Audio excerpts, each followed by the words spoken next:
Okay, so here you are given that sequence, okay, or you can call it the number pattern.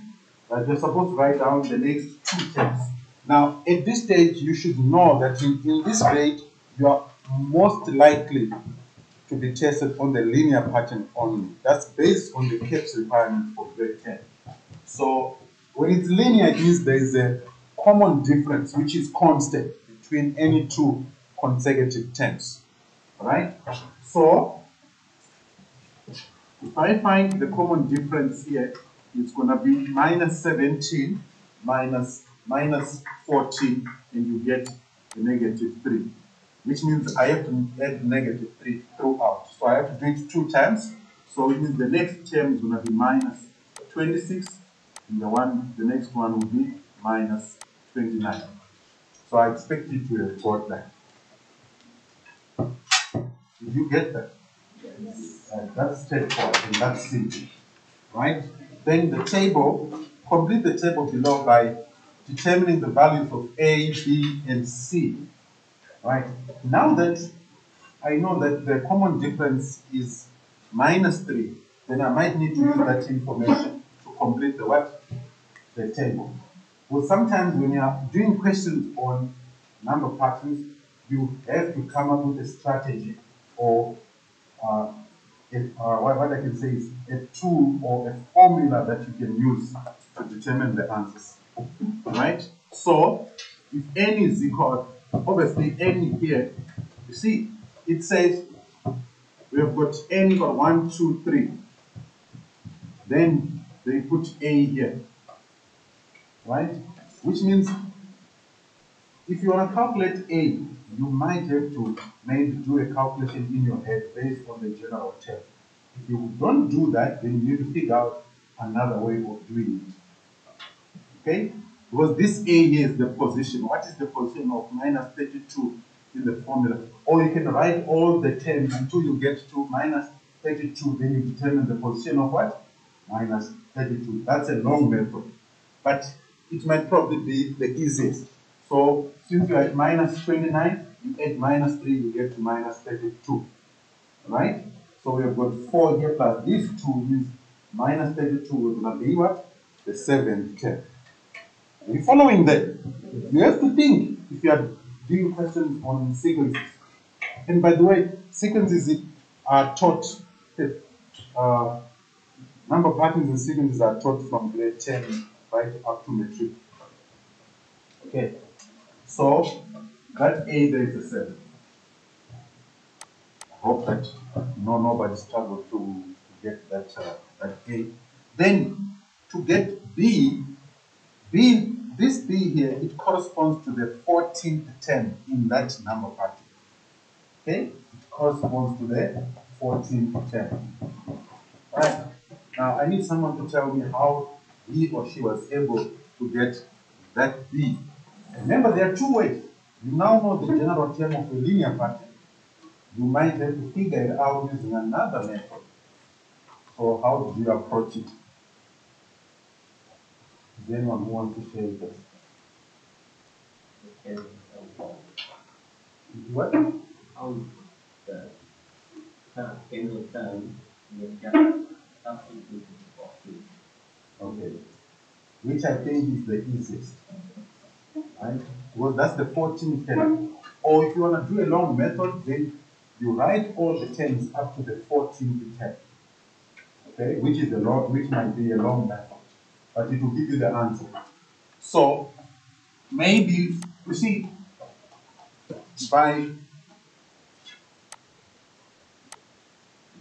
if you decide to use the general term, it means somehow you are answering question 1.1.3. Okay, so my suggestion there, you have to be smart. Maybe do it on a rough piece of paper to answer 1.1.2. Okay, on a rough page. So, what was that general term? Yes. Tm equal to negative 3n minus 11. Like that. You answered the question 1.1.3. So 1.13, 1.1.3 has been answered. It's only that it says write down. Okay, I'll carry on. I'll just write the answer here. So that's the answer. Right. Sometimes I feel like the way number patterns are taught in grade 10 is not entirely fair. Right? So what would be the value of B? Huh? Minus 53. Okay, it's just substituting n equal to 14 there. So you get minus 53. And then C minus 161. Right.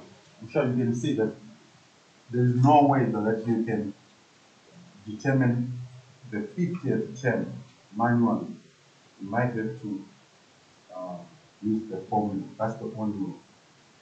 Okay, if you want to do it quickly, otherwise it's going to take long. Then you have to write all the you have to write all the terms until you get to the 50th term, and that will take you a long time.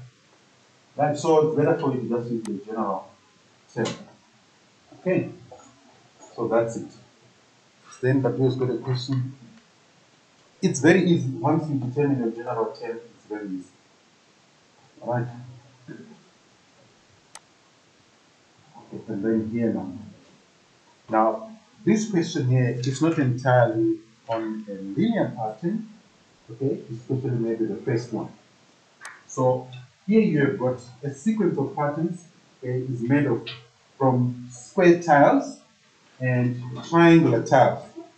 Okay, so below are the first three patterns in the sequence. Now here you probably have to split the tiles into two different types in order for you to determine the answer. So here you start with the square tiles.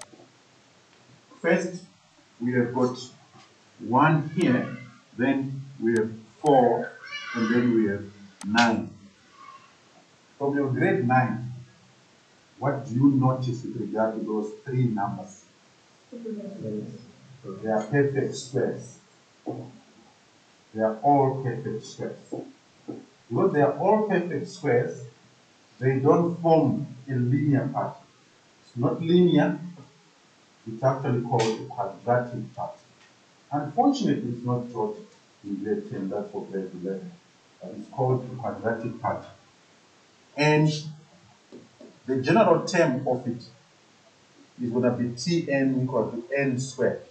So if I square, okay, if my position, if I say the general term is Tn equal to n squared, it means if n is 1, I'll get this 1.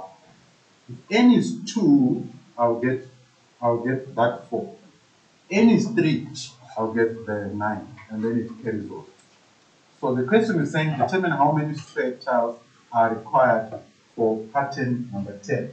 I don't know, before I carry on, if you did the question and feel that your answer was right, can you tell us how you approached it? How were you able to determine the answer?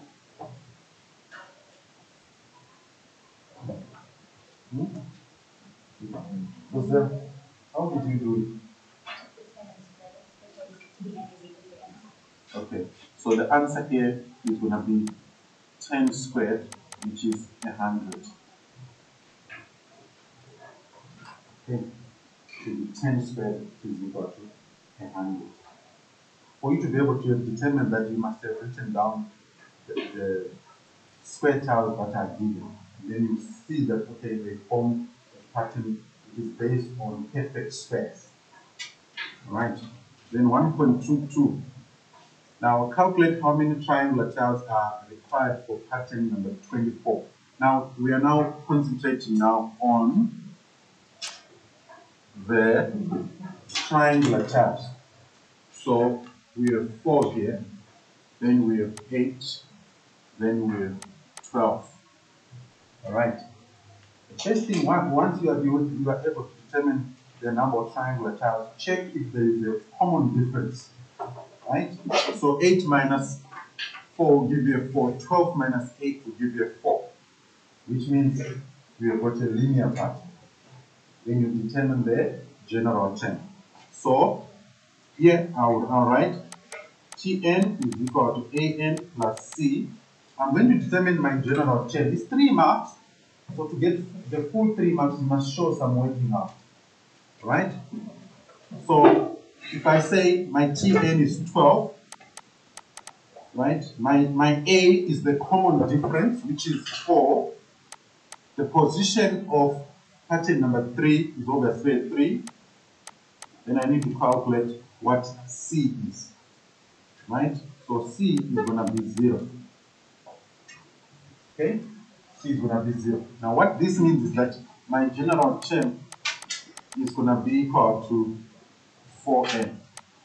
That's what it is. My general term is going to be equal to 4n. Now you can test if the general term is correct. By substituting n equal to 1, you get 4. N equal to 2, you get 8. N equal to 3, you get 12. Okay. If the general term is incorrect, it won't give you the term in the sequence. Right? So we want T24. That will be equal to 4 times 24, and this will give you 96. Right?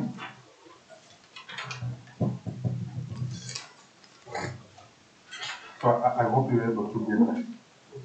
Right? It's very straightforward. Okay, any questions?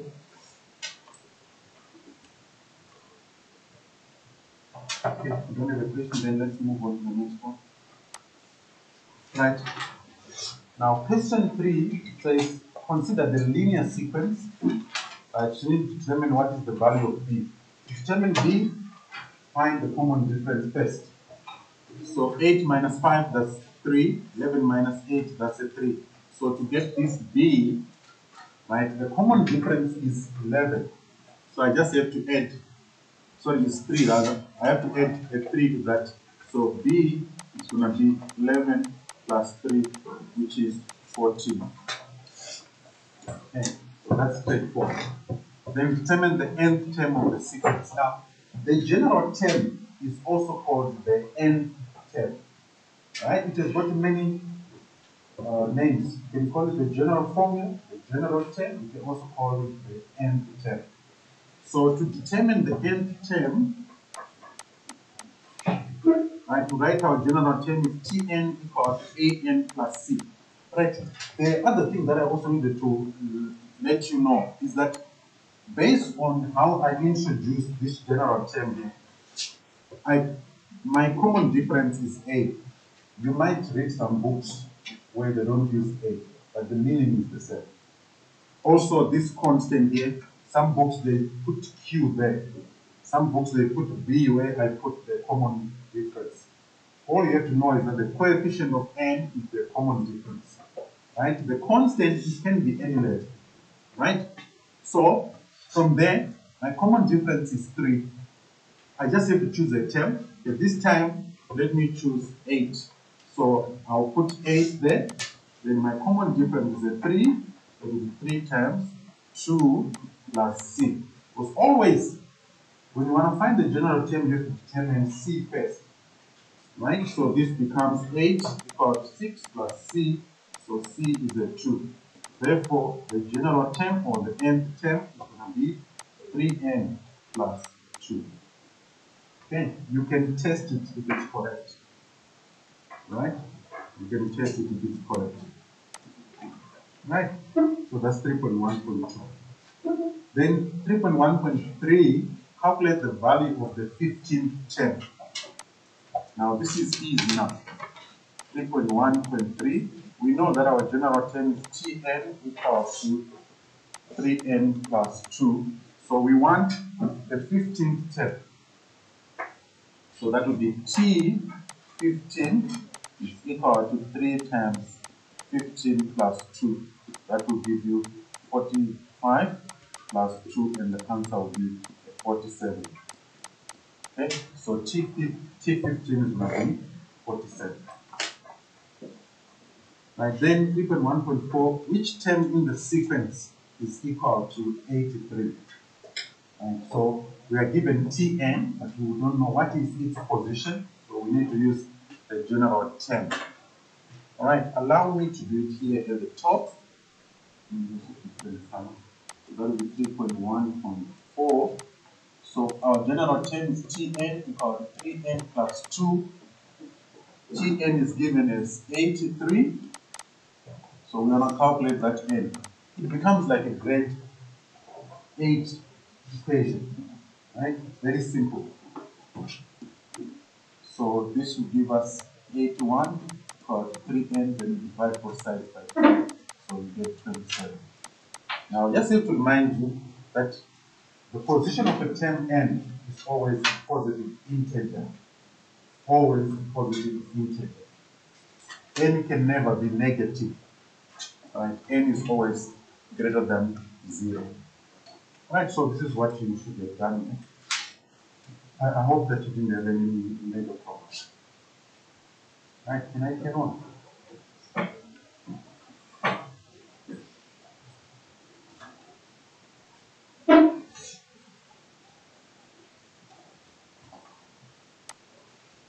Right, then this one. Now, this one, it requires a bit of more thinking. Okay? Quite a bit of some thinking. And some of the concepts that you need to answer this question, they are grade 11. Matter of fact, I think a number of learners will struggle to answer this in grade 11, maybe I would say in grade 12, especially because of that sum. There's a formula in grade 12 that you can use to calculate that sum.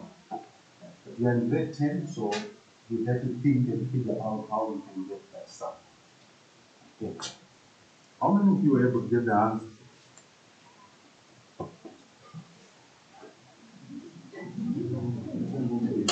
Then, but we'll try to get the answer.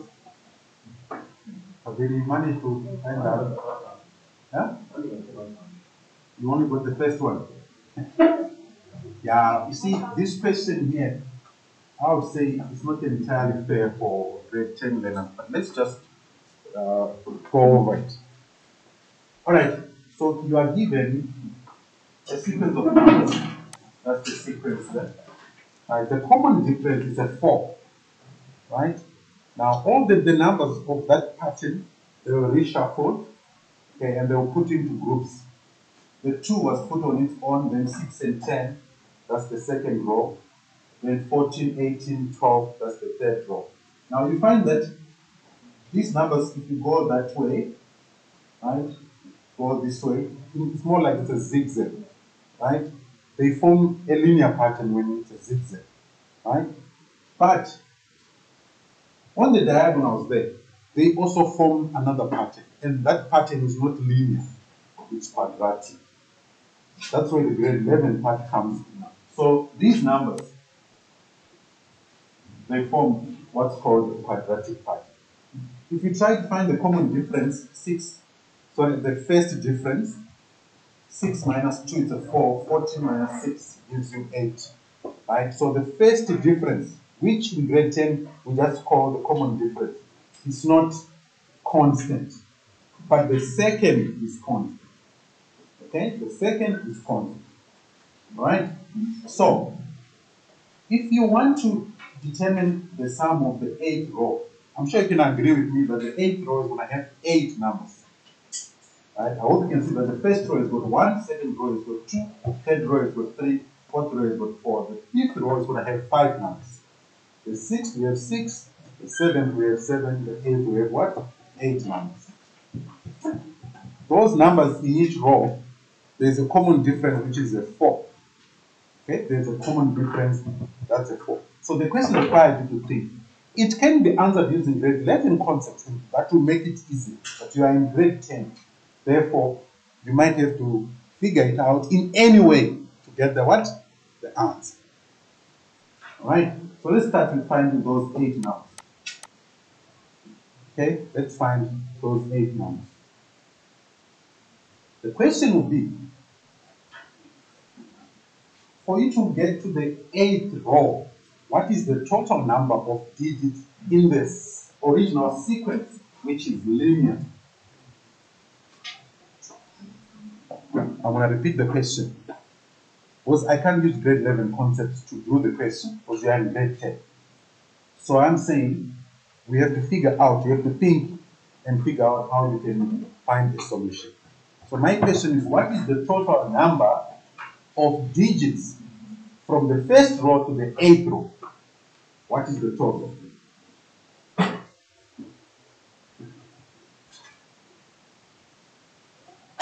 Can you please, you can do it manually, it's not that easy to do it mentally, right?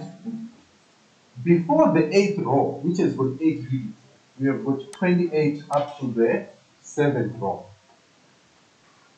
Okay, so I'm saying if you want to find the sum of the last 8 digits, you can calculate the sum of the full 36, then calculate the sum of the first 28, you subtract the sum of the first 28 from 36, you get the total, or the sum of the digits or terms in the 8th row.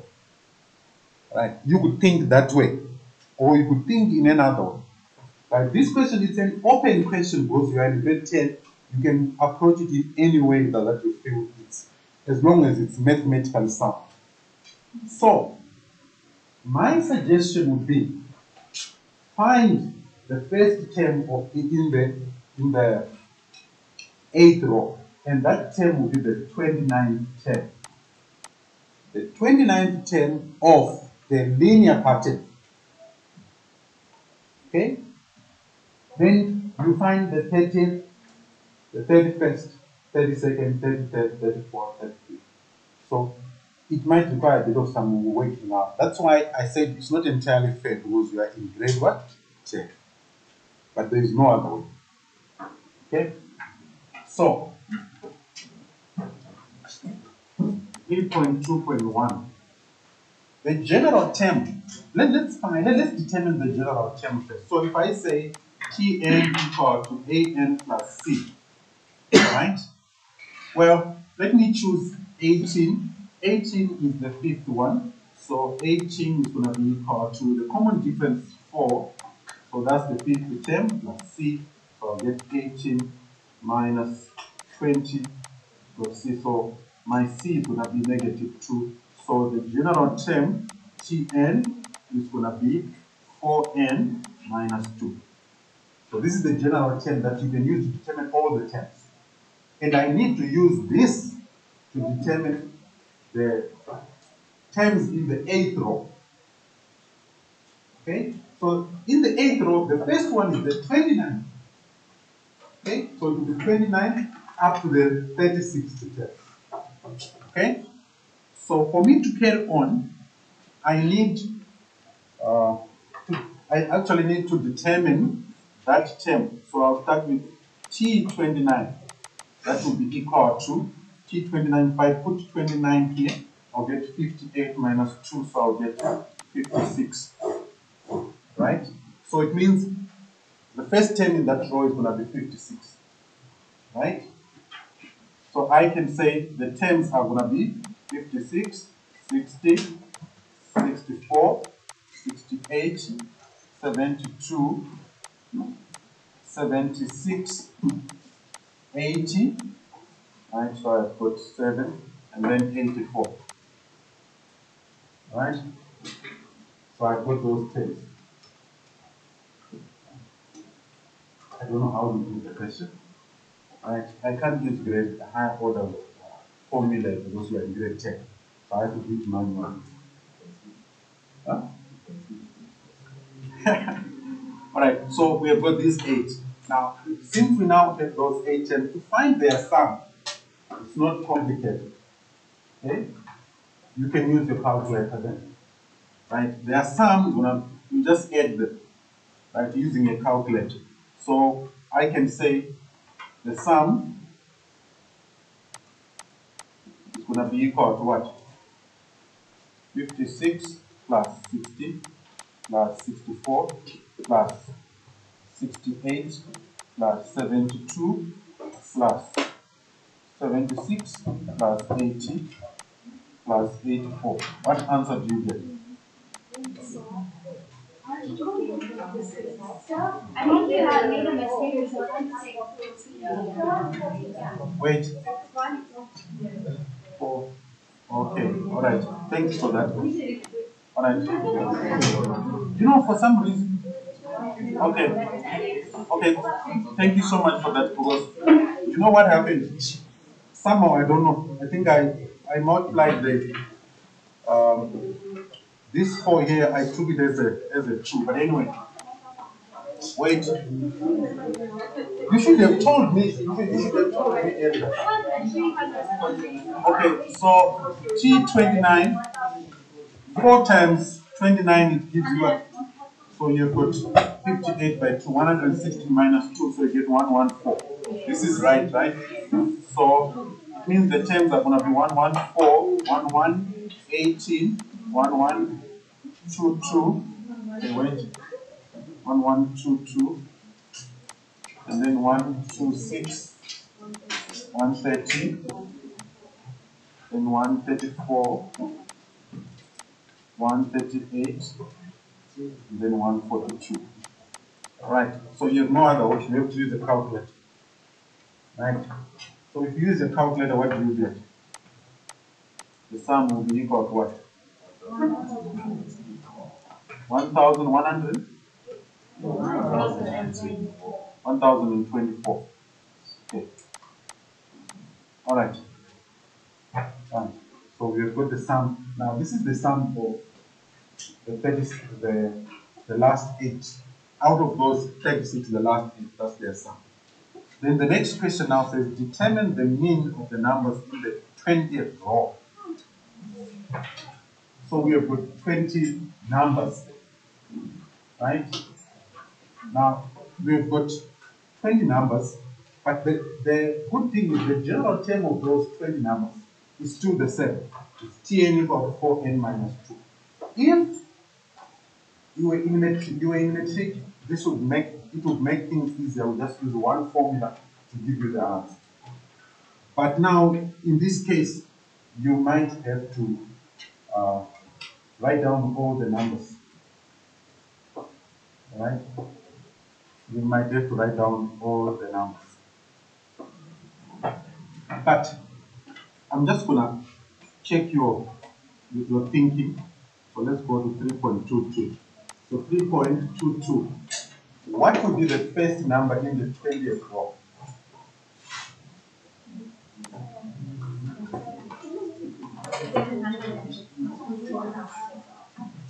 Huh?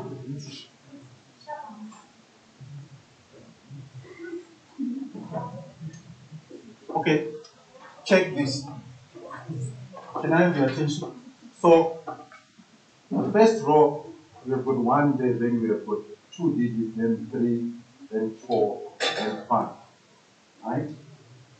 Do you agree with me that the first one in the 20th row is going to have a position which is odd? The position of the first term in the 20th row is going to have a position which is odd. By odd, I mean it means that the position won't be a multiple of 2.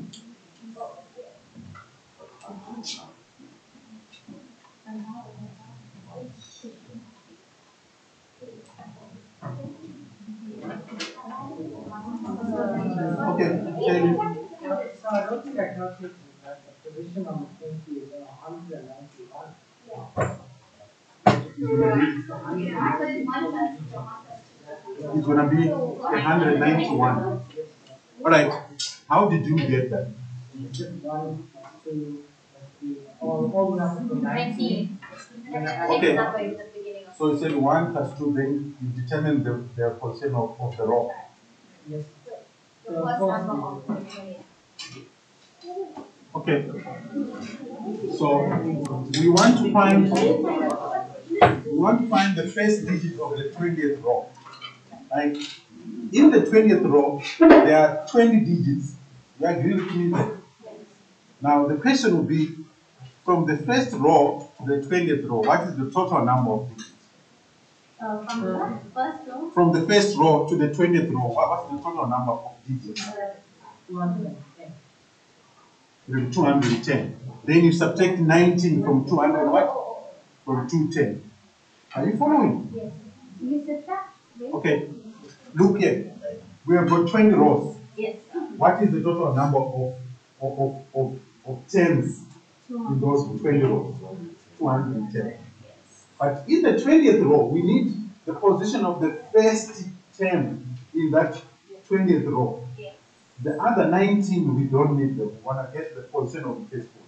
So I'm saying to get that first one in the 20th row, its position for the whole sequence is going to be 210, which is the total, minus 19. Then you get 191. Are you following there? Then now, the nightmare would be to get the other 90 digits. We can get the one which has got this position, the 191 position. Right? So you substitute into this formula. Where there is n, you put 191. You get the first one. Then, from there now, you need to determine the others. By adding what? A 4. But you have to do it manually because at this stage, you don't have any other option. So you might have to write down all of them. Or you can use your calculator. But I just need to warn you that it's too much. So somehow, you just have to determine the sum of those numbers. Then you divide by 20. Then you get the what? The answer. Because we want to calculate the what? The mean. And you can use your calculator. Okay? You can use your calculator. Quickly, you can use your calculator. The most important thing is to determine what is the value of the 191st, right? 191st term. Okay, that's the one that you need to get first. It's not easy. There is no formula. 191st term. All right. You have to know what? You have to know this for the paper. Yes. No, we can't do it.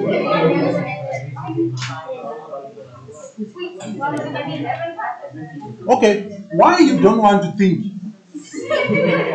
Huh? Why should we? Okay, why you don't want to think?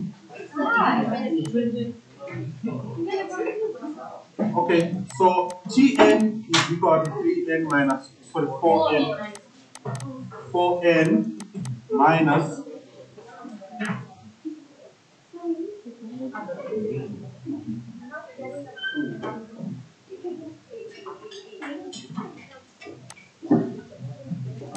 so we are saying T191 is equal to 4 times 191 minus 2. So this will give me what? 6 what? Almost like 7. 7. What will be the position of the 191st term? What will be the value rather? 4 times 191 gives you what? So the whole answer is 764. Then you subtract 2. So you get 762. Then my suggestion now from there, because there are so many digits, either you can write all of them down by adding 4 to the first one, continuously up to the 210th term. Alright? Right? Then you need to know that X bar, which is the mean. You did start last year.